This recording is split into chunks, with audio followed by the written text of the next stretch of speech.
EES, which is pronounced ease, is an acronym for Engineering Equation Solver. In our last few videos, we talked about how to use the uncertainty feature in ease. The process that we used was to set the uncertainty in some measured quantities and then use those uncertainty values to determine the uncertainty in some calculated quantities. And this is great for a situation where you have a set of data from an existing experiment, and therefore you have some idea of the precision and accuracy of the instrumentation that was used to collect that data.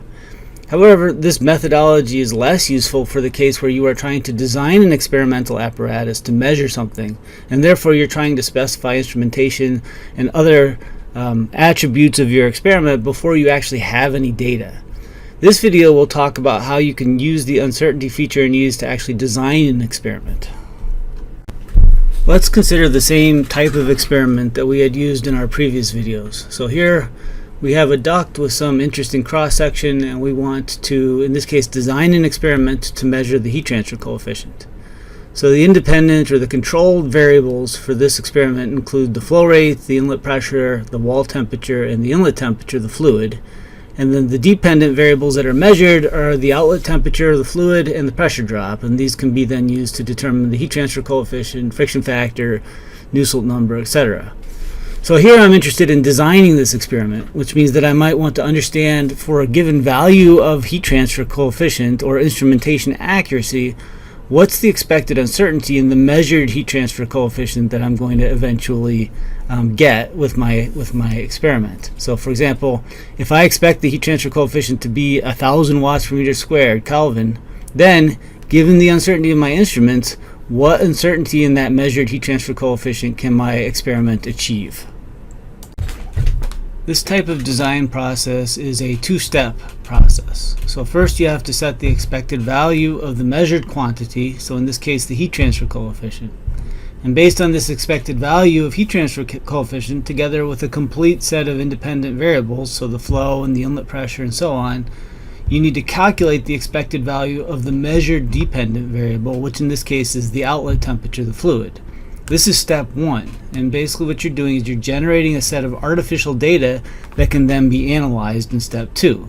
So in step two, you now have to set the value of the measured quantities, so in this case the outlet temperature, together with the values of all the independent variables, the flow and so forth, and all the uncertainties of the measured quantities, and this will allow you then to determine the uncertainty in the heat transfer coefficient. So this second step is exactly what we did in the previous videos.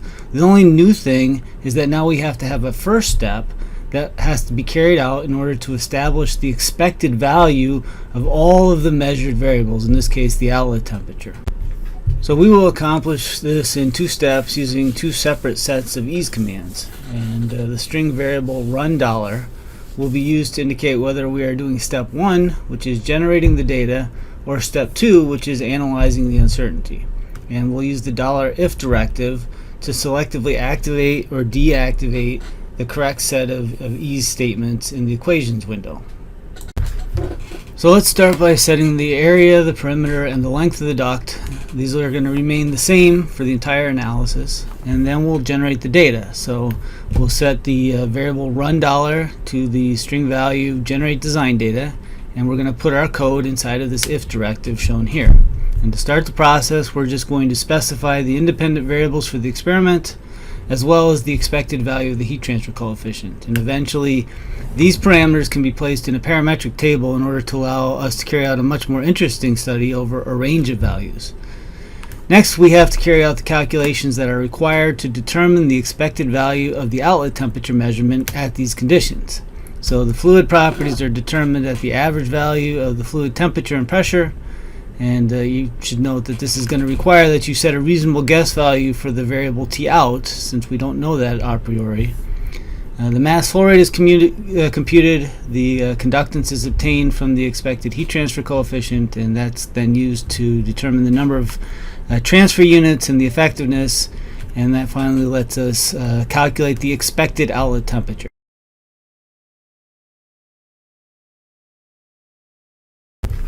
So next we'll run a parametric table that does these calculations over a range of values, in this case over a range of expected heat transfer coefficients.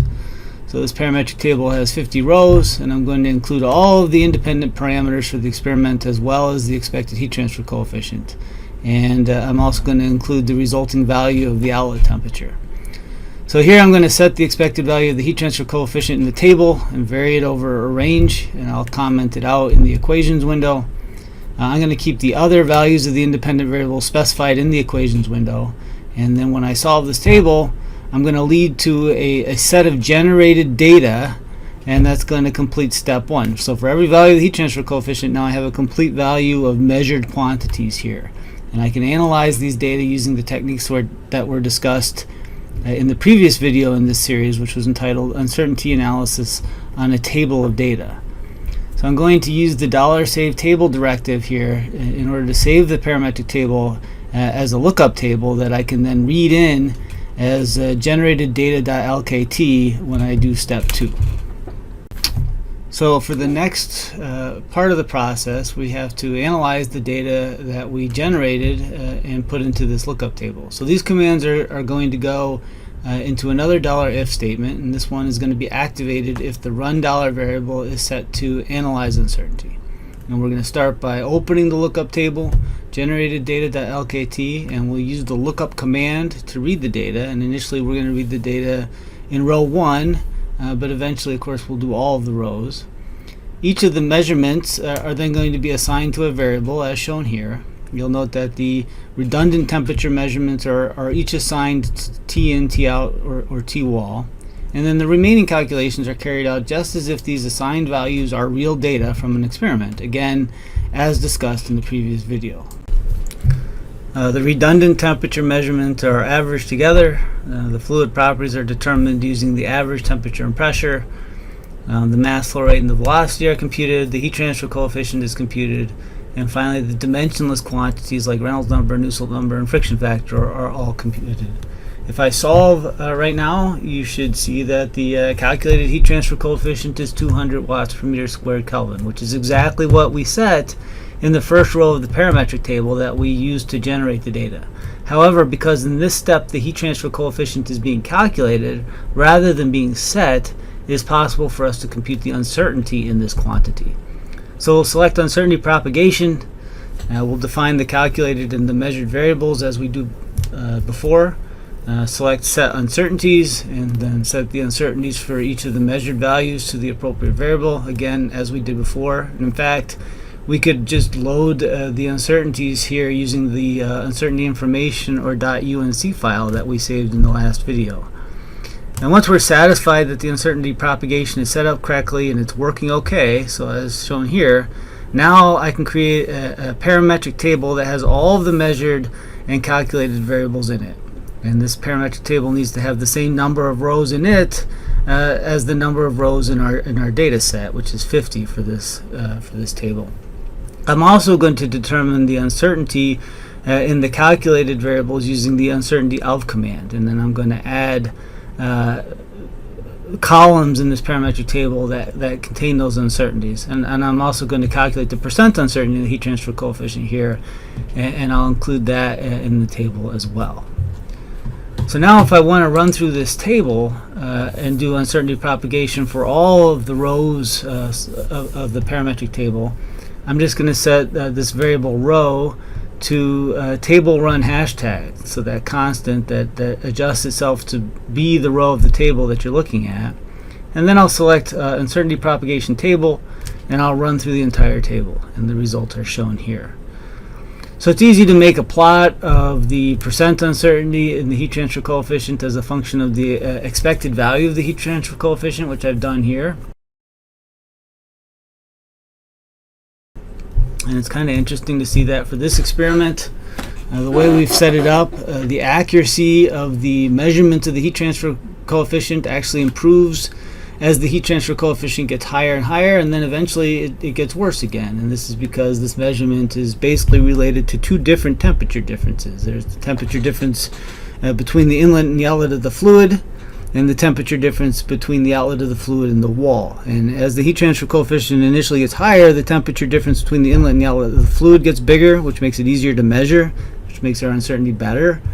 But eventually, the heat transfer coefficient gets so high that the temperature difference between the outlet temperature, the fluid, and the wall becomes small enough that it gets hard to measure, and the measurement gets bad again. And so you can see there's kind of this sweet spot where the experiment works really well. Alright, one last thing that we're going to do in this video is show how I can automate this all using a macro. So right now, if I want to run this program to do the design of the experiment, I have to manually change the value of run dollar to generate design data, run the associated parametric table to generate the data, then change the value of run dollar to analyze uncertainty, and finally do the uncertainty propagation for the associated table. And that's fine if I'm going to do this once or twice, but if I want to do something relatively comprehensive, this might become tedious, and it's a process that can be automated very easily using macros. And if I do that, then I can do the entire process with a click of a single button. So let's see how we would do this. So first we're going to start a new macro file, and I'm going to save the macro file with the ease file by right-clicking on the tab here, so that now the macro just sort of travels with the ease file.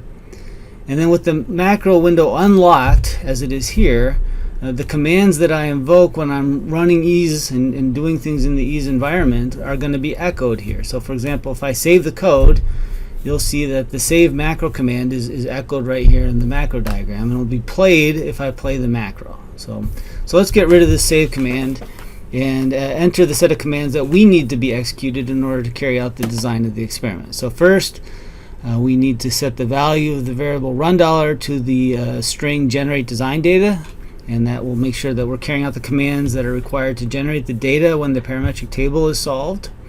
The next command should be the one that solves the parametric table. So in order to identify the correct form of this macro command, we can either go look it up in the help system, or actually just more easily we can instigate the command, and then with the macro window unlocked, as I've done here, you should see the command echoed. Right? So that's what I'm going to do here. I'll solve the parametric table, and when I'm done, you'll see that exactly the command I need is written here. So next we're going to set the value of run dollar to analyze uncertainty, and then finally we need to carry out the uncertainty propagation on the table. And again, I'm just going to do the command that I want manually and let ease echo it in the macro window.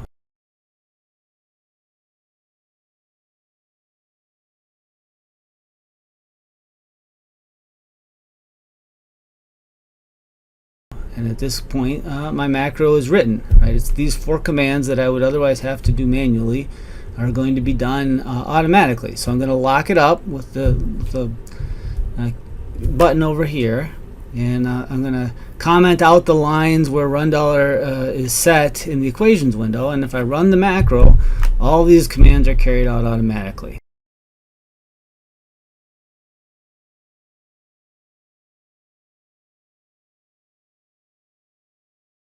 Right. So this makes it really easy if I want to change the conditions associated with the design study. So for example, if I want to, instead of varying the expected value of the heat transfer coefficient, maybe I want to vary the wall temperature and see how the uncertainty reacts to varying the wall temperature. So what I'll do here is I'll clear the values in the heat transfer coefficient, and instead I'll set the heat transfer coefficient in the equations window. And rather than setting the wall temperature in the equations window, I'll actually vary the wall temperature in the parametric table. Right? And then once I've done that, I've set that up, all I have to do is run the macro, and all of the commands will be done, and now I have an uncertainty propagation table corresponding to that particular design study, and I can plot the uncertainty in the heat transfer coefficient as a function of the wall temperature. Alright, so this is one of a series of tutorials that is meant to describe the operation of the EASE software. If you'd like to get more information about EASE, obtain the software, or access more of these tutorials, please go to the website fchartsoftware.com. These tutorials are excerpted from the book Mastering EASE, which can also be obtained from this website.